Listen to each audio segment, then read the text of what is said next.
Hello everyone, in this video I'm going to talk about Game 2 between Royal Cyber Club RCC vs Niightmare Esport in the Game of the Future. Starting with the draft, Niightmare Esport picks Novaria, Bruno, Akai, Kufra and Uranus, while RCC picks Guinevere, Terisla, Paramis, Pekuto and Izia. From this draft, if you remember the previous match, Niightmare Esport take 3 heroes from RCC draft, which are Novaria, Bruno and Akai. However, Niightmare Esports needs to remember that having Bruno and Novaria means that they need to play for late game.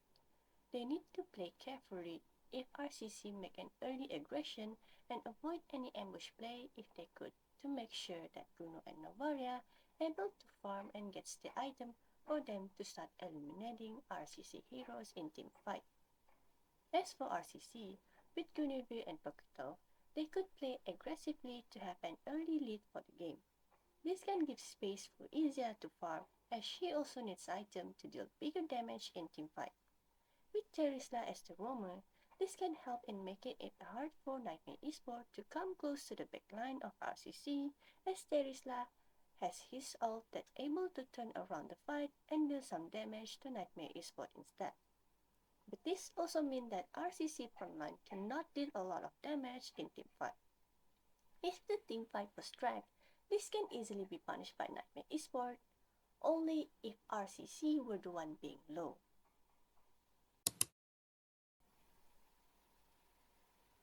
For the first turtle, both jungler were taking the buff. Then Terisla went checking the bush and saw Kufra. RCC then takes control of the turtle. Then Uranus came to Guinevere while Terisla commit his ult to Akai. Unfortunately for Terisla, there's no follow-up damage that was done. Kufra then able to stun Guinevere, and Guinevere was focused on by Uranus and Kufra, while Akai was focused on by Paramis and Terisla. For some reason, Paramis didn't manage to open his ult before Guinevere was eliminated. But then, Paquito entered the fight and eliminates Akai. With that, both jungler was out. After Guinevere spawned, she then takes the turtle as Akai was a bit too late for the fight. I think the only reason why RCC lost the early fight because Paramis didn't get to open his ult on time before Guinevere was taken out from the fight. If Paramis managed to do it, I think RCC will get the turtle faster. I think Akai should use his ult to push RCC off the turtle area to take the turtle, but this play can be avoided by RCC as Pakuto can deal with him. The only way I can see Niightmare Esport can take the objective is by eliminating the jungler of RCC first and take the time to take the turtle for themselves. This can still be hard as Niightmare Esport still cannot deal with Paquito. Before the second turtle spawn, RCC was ganking at the top lane where they able to eliminate Bruno from the fight. Then Guinevere disturbed Akai taking his purple buff, which caused Akai to use his attribute. Thus, RCC able to take the third turtle with ease. For the third turtle, Paquito already poking at Akai at the top lane. Then RCC able to take control of the Lord Pit area.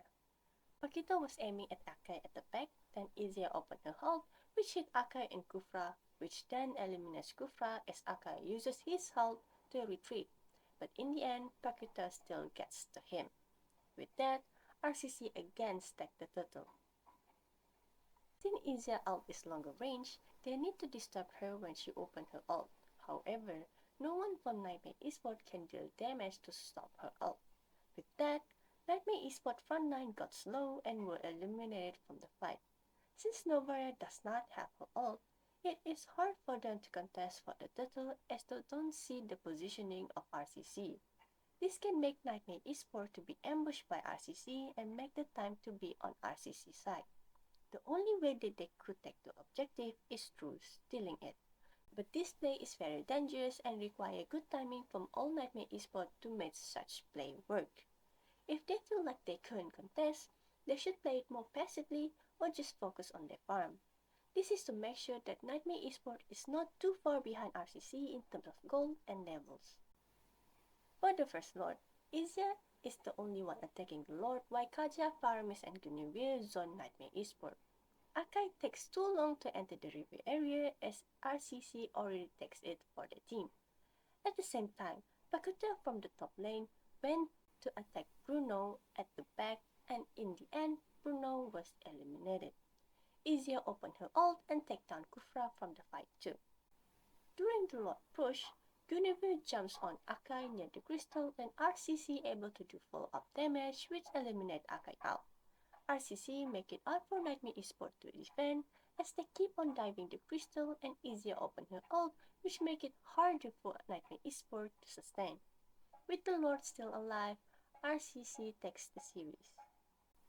During the early fight, Uranus was poking Paquito at the top lane. Then I don't know why Uranus decided to go to the crab area instead of, the team fight as Nightmare Esport already commits their tank at the front to poke at the river area. Since Uranus was late for the fight, Paquito able to enter the fight and eliminates Bruno out from the fight. Uranus should also tell his teammate that Paquito was no longer with him at the top lane, which can make the backline to at least be more aware of the map in order to avoid to get caught with Paquito. Novaria also then used her ult to scout the position of RCC and the health of the Lord. This can help Akai to enter the river area to try to steal the Lord for the team.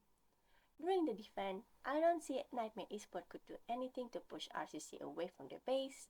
So with that, RCC takes the W. From this game, Izia was a beautiful last pick as Nightmare Esport has no heroes that could disturb her from doing her ult. With that, she able to do a lot of damage to the teamfight without exposing herself near the fight. Kufra couldn't do anything in this game as RCC keeps on jumping on them, so he couldn't do his stun in the teamfight. Novaria also doesn't have an impact as she didn't open the map for her team. This makes it easier for RCC to gank them in the fight. Nightmare Esport needs to improve their overall gameplay as the decision making in game could make a better outcome in this game, and again give a bit hope for them to win a comeback. So that's my take on Game 2 between Royal Cybersports Club vs Nightmare Esport in the game of the future. Thank you for watching and have a good day.